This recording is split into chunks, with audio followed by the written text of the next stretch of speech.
if you thought the dragging of William has died down, if you thought that people have forgotten with the fact that he made a mockery of himself with that speech, well, think again, because it's getting worse.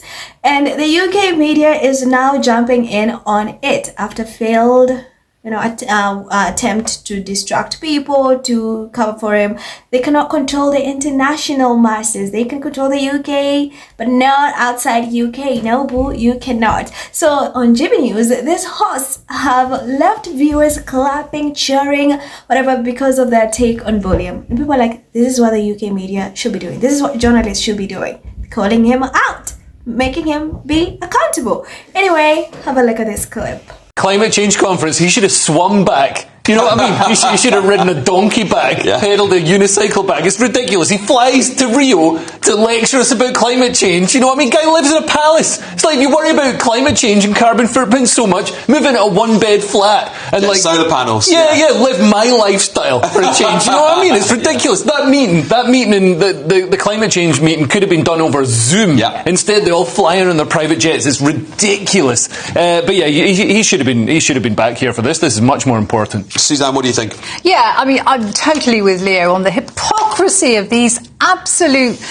Oh, I just haven't got a word for them. You know, felling forests to get a road there, private jets... Goodness knows how much they're eating, drinking, squandering out there. It's a complete disgrace. I'm not too bothered, frankly, that he's not back for this, but I am bothered that our future king is totally hook, line and sinker drawn into this climate nonsense. And we've just had stories today about the NHS having spent 1.4 billion on net zero initiatives and hasn't altered its carbon footprint They've gone up at all. The carbon footprints have gone up on the NHS. That's the bonkers thing. Even worse than I thought. Net zero is a con. This climate catastrophe is a con, and I think it's a great shame that our future king has bought into it so thoroughly. Paul.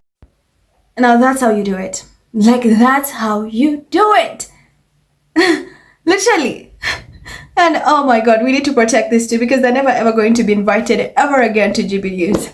GB News has a tendency, whenever someone else is brought to the panel and they literally go against the normal rhetoric, where it's like, oh, we need to just praise William and the leftover royals. Even if they're doing shitty work, let's praise them. Then you go against that, you will never get an invite. You're literally shunned instantly. So we need to protect this too, because they said it spectacularly.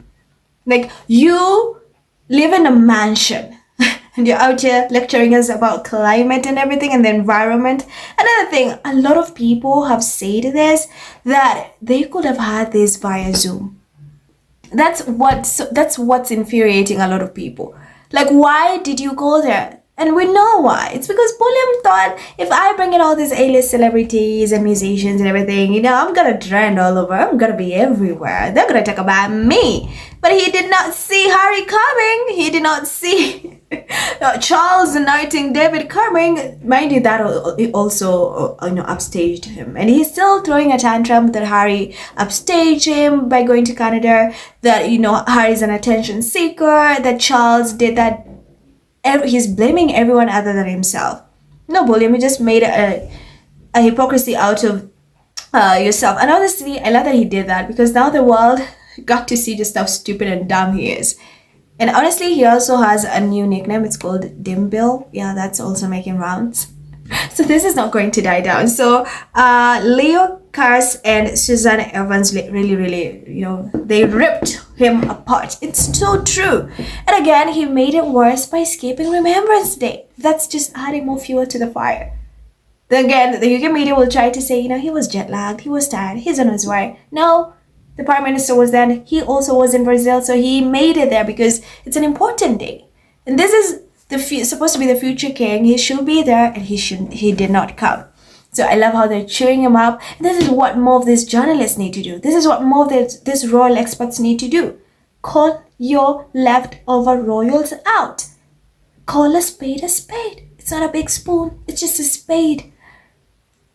This man humiliated the monarchy. This man has made a fool of himself and is getting chewed on the global, internet, like all over social media, for just his stupid propaganda. He's hoaxed. People don't like that. And now there are even more calls to abolish the monarchy. Because they're like, why are we finding these people? And look at how they're embarrassing and humiliating us. This is what journalism should be about. Just say true, like, hey, you did awfully. This was embarrassing. Why did you skip? You should have been there. This is an important day.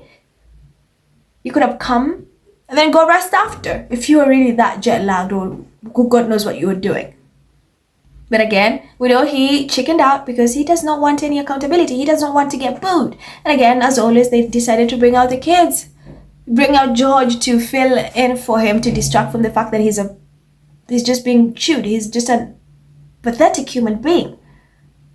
He is trending, but for all the wrong reasons. I'm telling you, I've never seen William being dragged that way. Like, I know he gets dragged, but this is next level. And he hates that the UK media cannot control that. The UK media can control on, like, in UK, but on a global scale, they cannot do that. And he hates that. He's gonna be really pissed with them. And also the UK media is pissed with him because he's just been giving interviews to other international outlets. So they are literally out to get him. It's like, you cannot give us exclusives, but you're giving other, US tabloids, other international outlets, tea, and you're not giving it to us when you've done everything to shield you. We've done everything to protect you. What is it wrong? So I love how they're going for him, and I wish more of them will do that. Like, pull him accountable. If he's just talking smack and saying just pointless things when you're funding him millions of money, call him out and let our faves be. They're not working royals. William is. He missed an important event. Call him out on that. He should have been there. Honestly, there's no excuse. I don't know what excuse they're going to come up with. Oh, they'll tell us he got sick. What are they going to tell us? Oh, wait, he stayed home to take care of Charlotte and Louis. That'll get it. I'm seeing that. They'll tell us that. So this is how they should be doing it. So it's amazing that these two are calling him out. It's just so funny. And they're doing it in a very epic way. But we know they're never going to get an invite. Or maybe they got that phone call and all of a sudden it'd be like, oh, William is such an amazing man. William, he was tired. He needed to get some rest. That's why he could not come. I hope we need more journalists who are not biased and just who report on facts. That's all they gotta do, honestly. So here's some of the comments. I have very few comments on that. Jamie says, rich people flying private jets to tell us to recycle is my Roman Empire. Chad says, yep, anytime you're giving a speech about climate change or environmentalism that requires travel, just phone it with Zoom. God says, once Great Britain is being led by incompetent fools and ignorant clowns, what an embarrassment. Truth says, Willie is a fool. TD says, how they quickly turn against them. Good morning. GB News, karma is hitting their roles so hard. May God continue to bless and protect the Sussexes.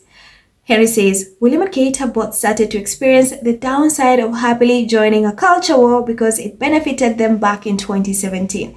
They made their bed with a certain group of right-wingers and are going to have to lie in it for the rest of their lives. Ralston says, I love this for them. Two says, it's the sheer hypocrisy that is ludicrous. Roman says, he's gonna save you from the weather but needs your money to do it. Sherry says, he wants to be seen as a statesman but can't pull it off. Superwoman says, or even advise him that the homelessness is fine when he lives in multiple huge complexes. He should truly stick to cutting ribbons and open hospital wings. Paula says, you can't preach climate responsibility while flying private and living off taxpayer-funded luxury. The problem isn't just hypocrisy, it's the absence of credibility, transparency, and measurable action. That's why no one is buying the narrative anymore. Lola says, Willie deserves to be investigated. What he wishes for Harry and Meghan is returning back to him. Willie isn't the news here in the US, but I'm not surprised. Americans don't care about Ashot. We've got so many other pressing issues to deal with. Rod says, oh, but he's got an electric scooter. Richard says, climate change bollocks. He is a hypocrite and hasn't got a clue what he is talking about. It's all posturing and is now massively backfiring anyway. He has been rumbled for the self-promoting fraud that he is. Absolutely. So guys, let me know what you think about those two. Remember to hit that subscribe button. I love you. Stay safe. And I'll see you in the next one.